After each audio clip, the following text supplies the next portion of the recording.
It's nice to be back. A lot of things have changed since I was here for the last time. It was when we were opening the Consulate General here in Edmonton. Last night I talked to the current ambassador of Ukraine to Canada, Andriy Shevchenko, and he told me that Edmonton and Alberta are solid and steady in supporting Ukraine. Thank you for that. He also told me that Kyiv remains very central to global Ukrainian studies, so thanks for that as well. And this is exactly why I'm so honored to be here today. When Natalia kindly invited me to speak, we were discussing several possible avenues for this lecture. We talked about the war, we talked about the information wars and cognitive warfare, we talked about the Ukrainian diaspora and the Ukrainian civil society. You will have a piece of each today in this presentation. So, if we can start, I will go. Okay, well, think about Ukraine as an imperfect democracy with weak institutions, with one of the lowest income levels in Europe, and with civil society, very vibrant and chaotic, very enthusiastic and very fragmented. And then one day came which changed everything.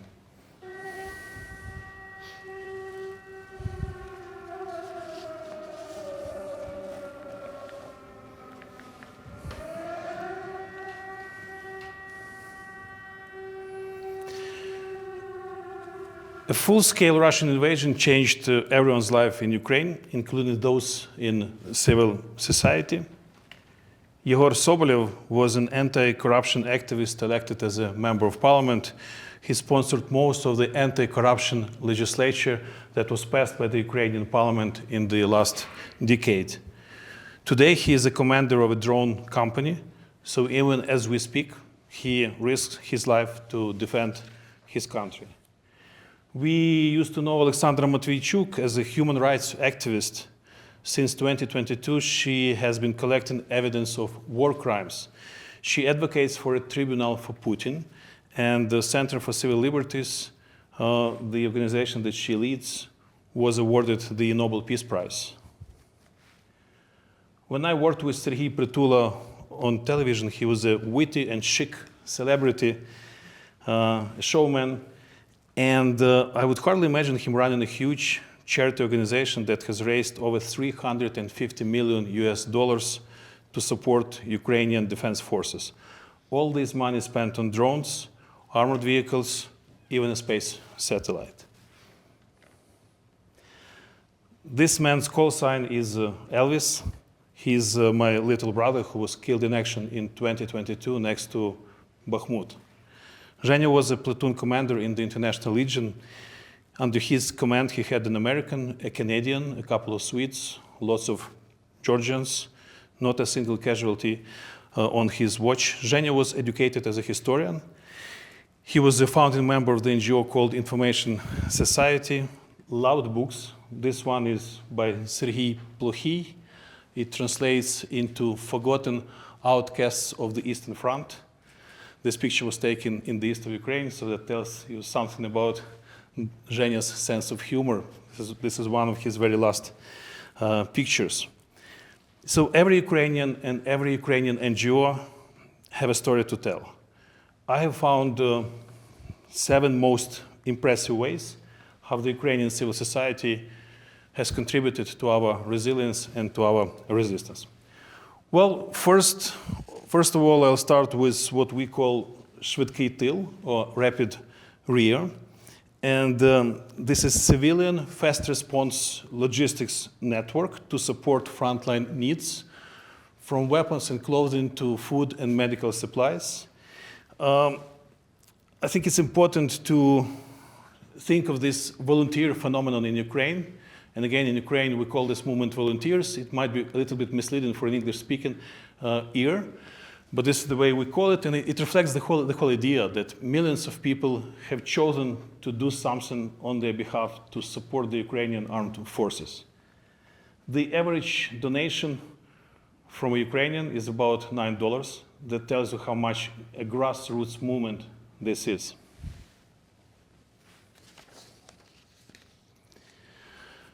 I'm sure you have heard about the Ukrainian frontline innovation, which has become a game changer in this war. Indeed, today, about 80% of successful hits at the front line is done by drones.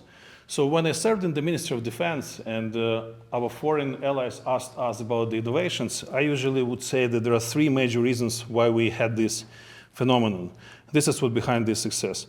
First, it's the innovative culture which was brought into the military by recruits from the IT community and from the civil society, also from the general creative class of Ukraine.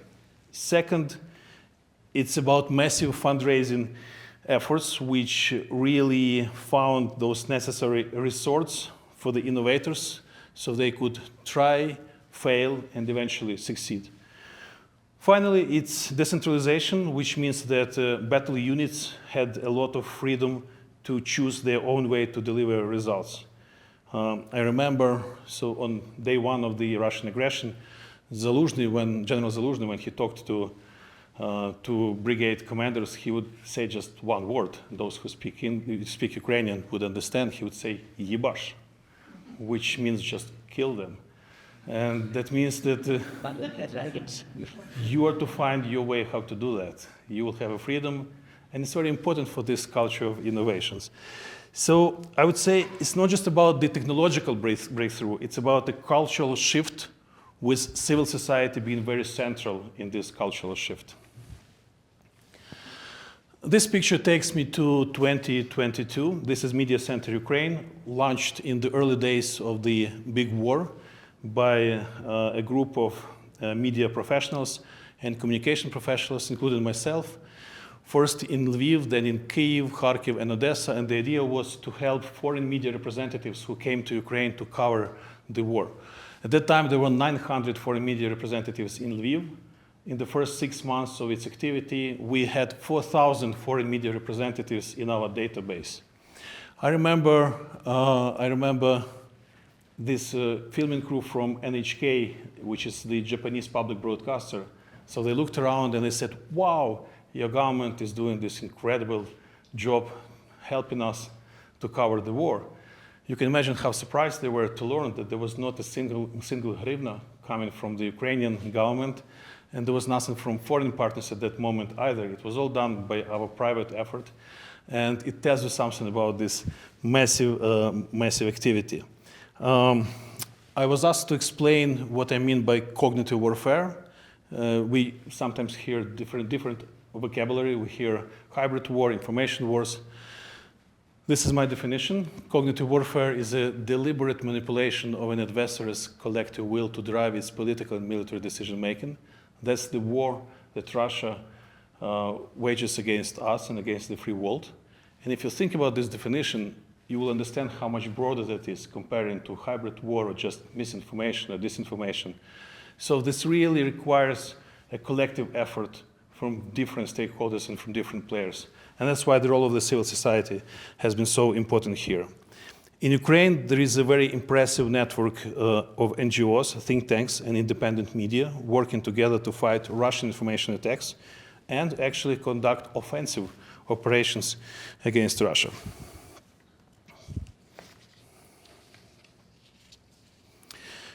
Next is war crime documentation. If you think about Bucha, about Izium, about other Ukrainian towns and villages that survived the occupation by the Russians, you will understand that government in Ukraine simply would not have enough capabilities to document those barbaric atrocities without help from civil society and from our foreign partners. Next, here is something unusual. The Ukrainian Ministry of Defense created Anti-Corruption Council to get the NGO representatives helping the Ukrainian government to procure weapons. So again, it's a very unusual choice when the government decided to disclose this information, because this was the way to make sure that every hryvnia from Ukraine and every dollar from outside would be spent most efficiently. Now, someone could say, well, maybe it's just PR, the government wanted to look well. But something which is not PR, which is not done for television, is what Serhiy Prytula told me. He says that detectives from the National Anti-Corruption Bureau of Ukraine are frequent guests in his office and in the offices of other NGOs because they want to compare the prices from the open market with the prices that the Minister of Defense uses to buy some weapons. So this is how it actually works. I mentioned in NACO, which is in Ukrainian Незалежна антикорупційна комісія, Independent Anti-Corruption Commission. Time magazine mentions NACO's role in fostering international trust and cooperation, which is critical for Ukraine's geopolitical positioning. So it serves not just for domestic purposes, but to build this international trust, which we need so badly. This war has made combat medicine protocols obsolete. There is no more golden hour to save lives at the battlefield. That means, for example, that it is now necessary to do blood transfusions in the battlefield, something which is very new for combat medicine. Our military was not prepared for this at first. It was actually the civil society volunteers who stepped in. First, they supplied equipment, then they trained medics, then they pushed for new protocols, and then they started a major organizational reform in the armed forces. And it's not just in the military. I always have this with me. It's a tourniquet. Just like millions of Ukrainians, I'm trained to apply it on myself or on someone who is next to me in 30 seconds. And those millions of Ukrainians who are trained to do this, all these drills, all these trainings was done without government, without a single hryvnia from the state budget. It was all done by the civil society. So in many ways, what we see here is civil society which has actually led the nation's adaptation to new reality, the new tourniquet culture. Finally, international advocacy. Those Ukrainian NGOs used their global networks to mobilize the world, from blankets and generators to F-16s and Leopard tanks. I remember us having very difficult negotiations with a European ally. We were asking for some very sophisticated weapons. And at some moment, they told us, OK, we are giving to you what you want, but we have one request in return. Can you ask your activists in our capital to put less pressure on us because we are bleeding politically back home? I smiled and I said, yes. I wish I knew how to do that, you know, because they probably didn't realize that it wasn't happening. It was happening without any instructions or commands from Kyiv or so on. So across all ways of life, you can see a very visible role of the civil society. And we should understand that Ukraine was never prepared for that. And there is a natural question. How did we actually come to this very new reality? I have several observations. First, we, of course, should realize that this did not come from thin air. The civil society mobilization of 2022 wouldn't have happened without the Orange Revolution of 2004 and without the Revolution of Dignity. There has been a long history of repeated, successful collective action in the civil society. The Euromaidan trained tens of thousands of people in self-organization, coordination, and communication, and all that under dangerous existential pressure. I remember listening to Roman Lozinski, a member of parliament who joined the Ukrainian armed forces in 2022. I remember how he described the difference between the Ukrainian army and the Russian army. He said, we talk. We talk. When a unit arrives to the front line, we talk to our neighbors on the right, to our neighbors on the left. We establish direct lines of communication. We share our resources, especially those which are in deficit, and all that is done without any instructions from above. Now, Roman is a plastun. He is from Plast, which is a Ukrainian Boy Scout organization. So those principles that he was talking about, I think they are pretty much something that the civil society donated to the Ukrainian armed forces. Second, it's about skills conversion. Do what you do best. And I will use this cognitive domain again as an example. You know, it's close to my heart. I represent an organization which is called Internews Ukraine. It was built to support independent media and critical thinking, so there is no surprise that since 2022 it has been helping to defend Ukraine in information wars, working with foreign journalists, monitoring hostile activities on social media, and, just like before the war, supporting Ukrainian independent media. So civil society in Ukraine entered 2022 with highly specialized competences. And that's exactly what works so well in 2022. Those competences unexpectedly became combat assets. Media monitors became information warriors. Human rights defenders became shifted to documenting war crimes. E-government activists moved into developing combat software. So this skills conversion happened spontaneously, but only because of the years of accumulated experience prior to that. So as Natalia mentioned, I'm currently with the National Endowment for Democracy, and they have an impressive portfolio with the Ukrainian organizations. I asked NED to do a survey among the Ukrainian grantees on what changed in their lives after 2022. So 98% of the organizations believe they are making a contribution into defense and security today, 98%. And then 93% recognize that they are using their skills which had been developed prior to 2022. So let me be clear, when NED and many other organizations invested into the Ukrainian civil society in Kyiv, Kharkiv, Odessa, no one thought about combat medicine or drones. It was work about democracy, human rights, anti-corruption, activism, about good governance. But surprisingly, all those democracy-focused efforts became a defense factor in 2022, and that helped Ukraine to survive. Next, this is Kyiv, July 2025. This is something that became known as the cardboard protest. In brief, the Zelensky administration attempted to limit the powers of anti-corruption authorities. That brought thousands of Ukrainians to the streets, especially students. My older daughter was actually, my younger sister and my older daughter, who was 22, were part of this protest. And I had a very mixed feeling about that. On one hand, I was very proud to see young Ukrainians really fighting for democracy and for the future of their country. But on the other hand, I knew that the Russians were seeking anything that could lead to a political explosion from within. And I think this balance was very shaky. So the story ends well, no provocations in the streets. The government stepped back and preserved the independence of the anti-corruption institutions. And I actually see this as a sign of maturity. So it's remarkable that even under martial law, under airstrikes, under electricity blackouts, the civil society actually keeps doing its job. It's jobs which no one else can do. So it's not just resilience, it's total democratic resilience.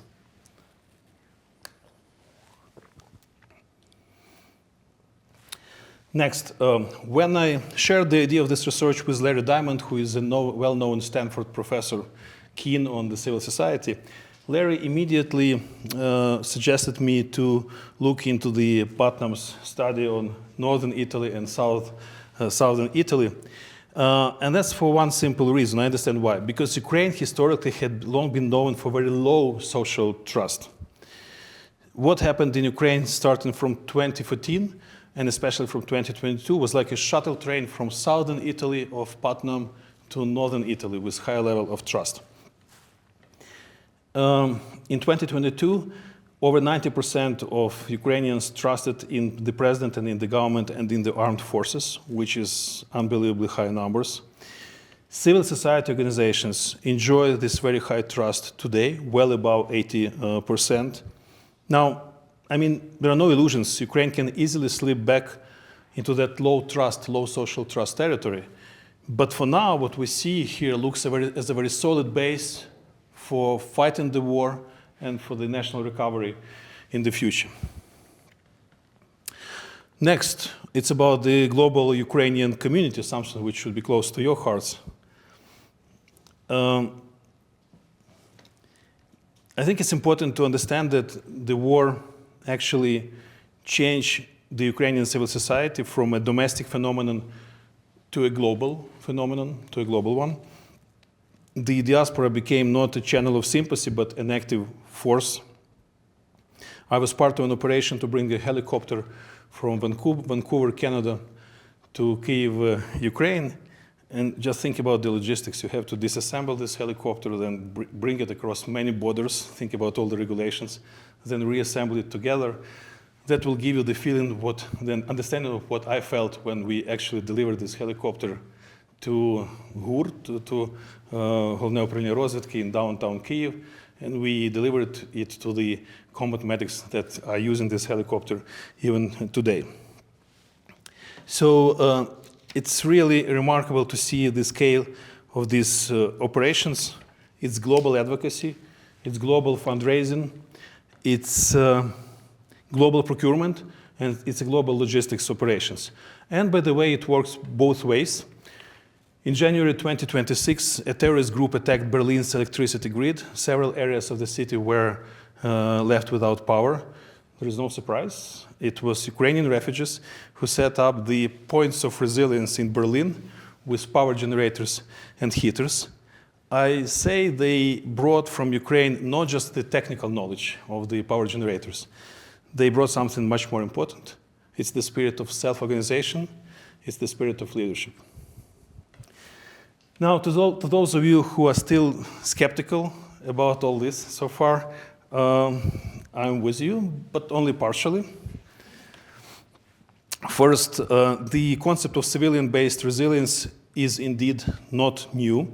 However, it usually has been seen as a limited tool, mostly for sabotage or first response or guerrilla resistance and so forth. In Ukraine, we see something much bigger.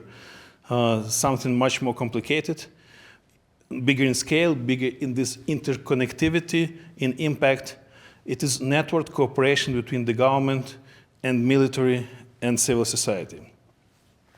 Second, the debate about the relationship between the civil society and the state is not new either.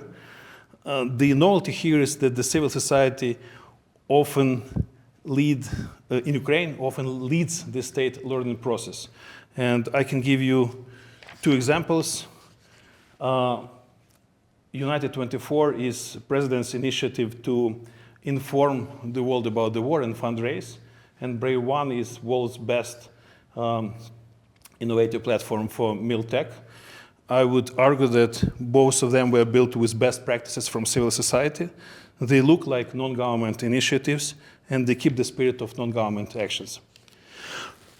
We usually see the civil society as a watchdog, holding the government accountable, especially in weak democracies. Sometimes we can see the civil society as a service provider. I would argue that in Ukraine, we have been witnessing something more complicated. It's a co-pilot.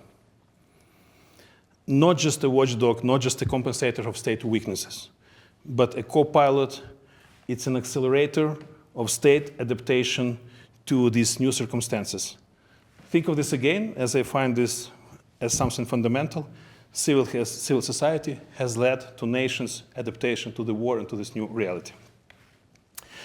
Now, of course, I try to see the experience in other parts of the world.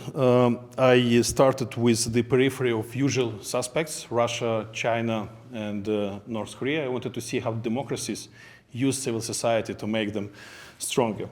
Across the Baltic nations, you would widely see that the broader population is viewed as a part of the resilience strategy. And similarly to Ukraine, volunteers are seen as a bridge between state institutions and the civil society. Estonia is a particularly interesting case because of its public-private cyber collaboration networks that emerged after the cyber attacks of 2007.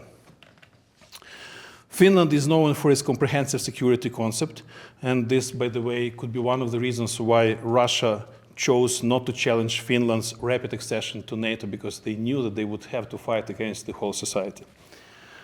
Sweden has separate ministries of defense and Ministry of Civil Defense. When I served in the Ukrainian Ministry of Defense, I had the pleasure of hosting both Karl Oskar and Paul in Ukraine, and it was very interesting to watch them working together. When the Minister of Defense asked questions about the howitzers and about drones, Minister of Civil Defense was more interested in how our civil society organized evacuation from Irpin and Bucha in 2022.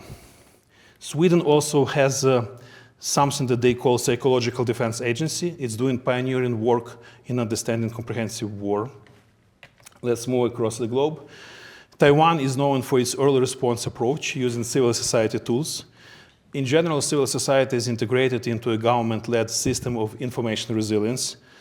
South Korea has also been running targeted information campaigns to counter North Korean narratives with the help of media and the civil society. In cyber, the government works especially close with businesses and with expert networks. However, in general, we must acknowledge that there are limited studies on civil society in wartime democracies. Most research focuses either on pre-war prevention or post-war recovery and reconciliation, and there is a huge gap in between. I think it's a potential interesting area for further research, especially now when we see the line between war and peace is increasingly blurred. Now, to conclude, I have several recommendations for a democratic free nation which is keen on how to make itself more resilient and more resistant. First, do embed civil society in security doctrines and defense planning. Do your homework on time, in advance. Map civil society skills in advance. Support human rights network as a deterrence tool. This might become a strong warning to an aggressor that his action will have consequences for him. Cognitive security must be a shared function of the state, media, and civil society. I think this one stands out because if you think about supplying weapons, sooner or later the government and the military will pick up the speed and they will be able to do it themselves. That's what already happened. Civil society in Ukraine does not need to buy clothes for the military anymore.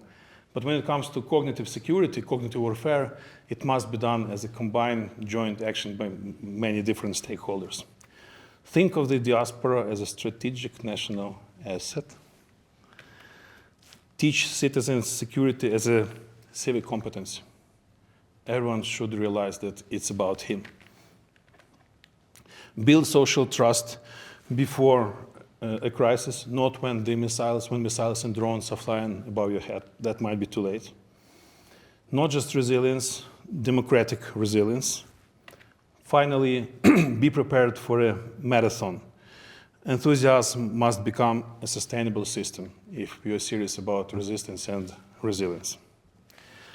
Now, I started with the story of my little brother who was killed in action in 2022, and I want to finish with him too.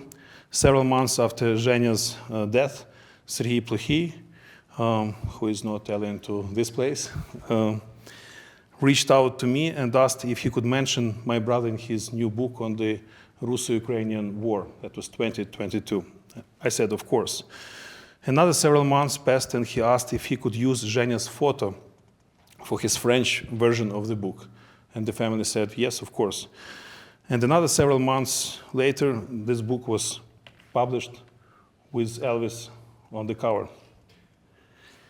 Zhenya loved history. Zhenya loved books.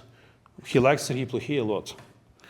And he made it to the cover of Serhiy's book on the Russo-Ukrainian war because Zhenya was writing his history of his country with his own blood.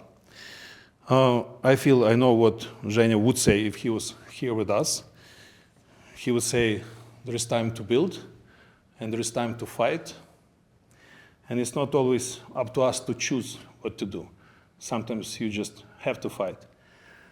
But your hands, your brain, your heart, your passion, your courage can serve both building and both fighting. Use them well. Thank you.